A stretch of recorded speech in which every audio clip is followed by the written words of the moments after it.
It's June, which means we're halfway through the year. Today, I'm giving you guys my favorite movies of the year so far. What is up, Flick fans? Welcome back to my channel. You hear that construction going on back there?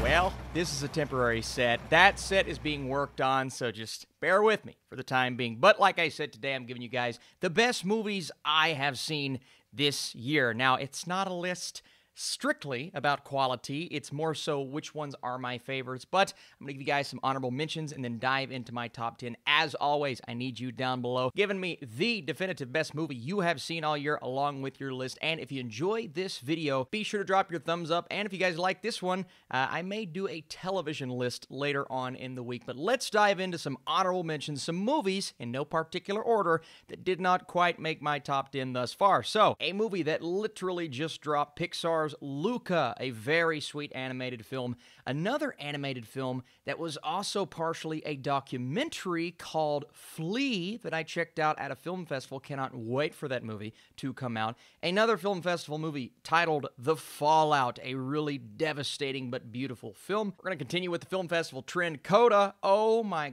gosh, I can't wait for you guys to see this. Could be a lot of people's favorite movie of the year. Yet another one, Shiva Baby. I really enjoyed Shiva Baby, unlike any other film in 2021. Quo Vadis Aida, a film that I often mispronounce, but oh my gosh, what a beautiful international movie that got that Oscar nomination. Well deserved. Malcolm and Marie. Look, I know not a lot of people love this film, but I thoroughly enjoyed it for what it was. Love the dialogue in this movie. A movie that got very close to cracking that top 10.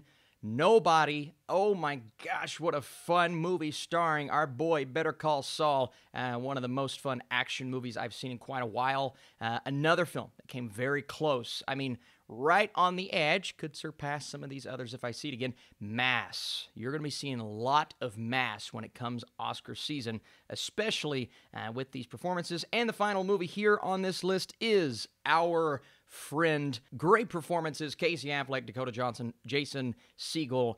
Oh my gosh, you guys, if you get a chance, please rent this movie, check it out. But let's get into number 10, a movie that I just didn't really hear anybody talk about, and that is Little Fish. Now, Little Fish is yet another example of a film that you're not going to see a lot of in 2021.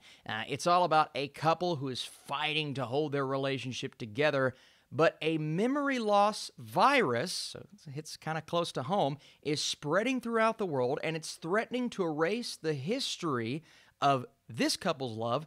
Well, really, the entire world is forgetting and slowly starting to realize that they are forgetting, and that's what this virus is. So you're dealing with the large circumstances, but the focus of the film is specifically on this couple and the performances, both full of heartbreak and joy. You get to see the joyous moments in this movie. Olivia Cooke and Jack O'Connell. Oh my gosh, I've been waiting on this kind of role for Jack O'Connell. He was so good. Cook, one of my favorite actresses working right now. It has a little bit of sci-fi. It has a little bit of emotion, shades of Eternal Sunshine of the Spotless Mind, just a bit more serious and less quirky. I thought this film was great. I wish more people would talk about it, but if you guys get a chance, please check out Little Fish. Here's another one at number 9 that I'm going to give the potential to kind of move up this list, maybe. On the Count of Three, directed by Gerard Carmichael, and oh my goodness, man, this feels, it didn't get picked up by A24, felt like an A24 film when I watched it at the festival. Now, it was a day when I watched, I believe, 10 films, and this was one of the final ones, so I was kind of sleepy, but I still love this movie. It rocked my world. Carmichael is great. Christopher Abbott slowly turning into one of those actors that I love. In case you want to know what it's about, a character by the name of Val has reached a place where he feels like the only way out is to end things, but he considers himself a bit of a failure, so he figures he could use some help. As luck would have it, his best friend Kevin is recovering from a failed suicide attempt, so they both opt to execute this double suicide plan, but before they go, they have to finish some unfinished business, meaning they go on this wild adventure full of stakes and circumstances. And I want to give a shout out to J.B. Smoove, to Tiffany Haddish. My goodness, it's crazy that Tiffany Haddish is in this movie. And Henry Winkler. I loved his performance. It may be one of my favorite Winkler performances of all time. That sounded weird. One of my favorite Winkler performances. Yeah, this movie's awesome. Let's go to number 8. And at number 8, The Mitchells versus the Machines, a Netflix film that just blew my socks off. And yes, I like this more than Pixar's Luca. This thing was colorful and full of life and wonderful and fun and joyous. It's everything you want in an animation movie that you think is for kids, but just like The Incredibles and just like a lot of Pixar's work and, of course, Spider-Verse, because we know some of the people that worked on this movie include Lord and Miller, along with the director and co-director Michael Rianda and Jeff Rowe. They rocked this film, and I just loved the characters. I loved the idea of placing this quirky little family in the midst of this madness and going on this grand adventure and being expected to save the world, and I loved the humor. It really did have shades of Spider-Verse for me. This movie's awesome. If you get the chance to check it out on Netflix, please do it. It's for everyone. And at number 7, the Demon Slayer movie. Look, if you haven't watched Demon Slayer, first of all, you gotta watch Demon Slayer. One of the best animes in the game right now, but this film is essentially a bridge between Season 1 and Season 2, but it stands on its own so beautifully. It really is a story arc, a character arc, about a character that everyone, fans of the show, have been curious about. We finally get to dive into that, but of course we have our main characters that we've been with. We ended on the train at the end of Season 1. We pick up on the train in this film. It really is that lengthy adventure, but it doesn't feel lengthy. It's epic. It's full of adventure and action. Non-Demon Slayer fans, you may be confused, but I'm curious to see what you think if you've never seen the first season. Regardless, if you like anime, oh my gosh, this movie was really cool. Coming in at number 6 is Judas and the Black Messiah, another major awards player at this year's Oscars. I got the chance to see this and was just mesmerized by how incredibly powerful this film is. The direction is great, but it really runs through the performances. Of course, Stanfield with the surprise nomination was great, but Daniel Kaluuya, he runs the show here. He is so good. Jesse Plemons, Ashton Sanders, Dominique Thorne, Lil Rel, everybody in this movie is really good. And I'm not biased just because they used my quote in their marketing. I'm not. I was going to say I am. That's a joke. I'm not biased. But it was cool. Yeah, if you go on my letterbox, you'll notice this has went up just a little bit upon multiple rewatches. And I know, not everyone's going to go and watch this 4-hour film again. But let me tell you, Justice League, the Zack Snyder cut. I never imagined I would love this movie this much. I knew I'd like it. Well, I hoped I would like it more than the Justice League. But this movie is so significantly different. I guess the structure is about the same, and from point A to point B, you know, we kind of get to the same place, but it's all about how that happens and the integration of Darkseid and all of these elements that just weren't present, fleshing out characters that we didn't do the first time around, and just a different tone entirely. So, yeah, this movie rocked, in my opinion, firmly in my top 10 right now, but will it stay in my top 10 for the rest of the year? Number 4, In the Heights. Oh my goodness. I mean, what fun. Oh, what fun it is to watch this musical on the big screen. And not everyone saw it on a big screen. A lot of people watched it on HBO Max for the first time. And the second time around,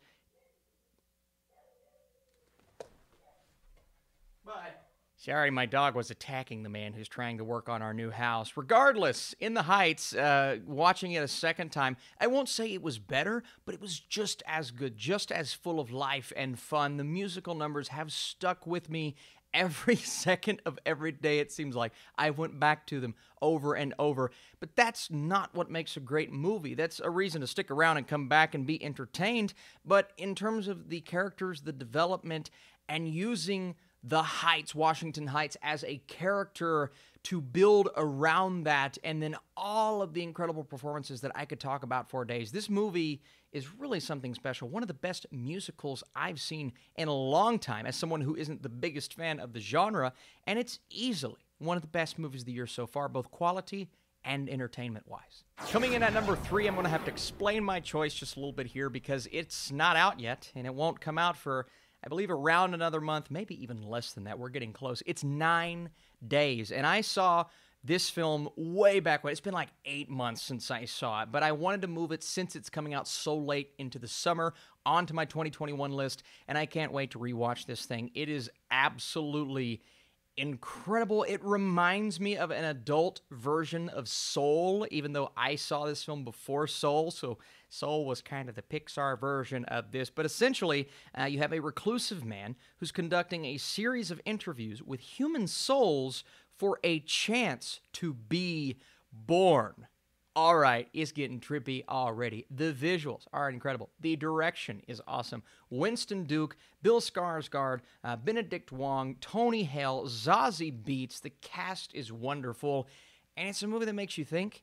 It's a movie that makes you emotional in ways that you could have never comprehended, and it's a quiet film. Unexpected when you think of the concept, but it's very quiet, so I can't wait for you guys to get a chance to watch this in 9 days. It's a movie you have to look out for, even though it's not out yet, but I've already seen it, so it's on the list. Number 2, a movie that I thought about for a long time. Should I put this on my list because it's not technically what we qualify as a movie? It's really unlike anything I've ever seen. It's a Netflix comedy special, but it feels like so much more than that. And going back and watching it for a second time kind of confirmed to me that I'm going to put this on my list of movies because of what it is, even though, again, you know, kind of a mix of a bunch of different things, but it does feel like a film. Bo Burnham Inside is wild, man. It's trippy. It's a character study of a real-life human who is going through something that a lot of people will be able to relate to or take something from. But to deliver this style of comedy, whether it be the dry humor or, you know, some things that maybe you have to think about in the midst of the pandemic, filmed over the pandemic, easily the best project I've seen over that span of time, it's incredible. And if you haven't seen Bo Burnham Inside, if you're not a fan of this style of humor, I don't know how much you're going to like it, because if you don't laugh, then you're just not going to respond to it. Not only did I laugh, I felt more than that, more than I ever expected. And after watching this a couple times, going back and watching What and his other specials, it may be his best special, but again, it's more than that. It feels like a film, and whatever the rules are, it's on my list. So, yeah. My reasoning for putting this at number 1, just a bit over Inside, even though Inside, I think the quality is just a smidge higher, both spectacular. A Quiet Place Part 2 had the theatrical experience, and that, for me, is what is bringing me back to this film, whether it be going back and actually watching it in a theater, thinking about it, the moments, the experience, the jump scares, some of the best jump scares I've had in a theater in quite some time, or just the emotional resonance that we have with these characters and what has carried over from Part 1 to Part 2. And you saw me up that percentage just a little bit to the point to where I can't decide if I like the first or the second better. I may like the second better because this film does some things, expands upon this world, and truly delivers on providing us with one of the best horror/thriller sequels we've seen in years, maybe one of the best sequels in that genre ever. And John Krasinski, his direction is just getting better. I love the prequel aspect. I love the sequel aspect. Cillian Murphy's addition was awesome. This movie was great. I loved it so much. It is my favorite, my number 1 movie of the year thus far. But the big question is, how many of these are going to remain on this list for the remainder of 2021? More importantly, what is your all's list? What is your favorite movie of the year so far? Again, if you guys want to see a TV list, drop that thumbs up down below and let me know. I may bring you one this week. That's something you would like to see. And again, thanks for sticking with me through the midst of the madness. Promise it's going to look, hopefully, nice coming soon. But as of right now, we're going to settle with this studio right here. All right, guys, you're truly the best. Thanks so much for watching. I'll see you soon.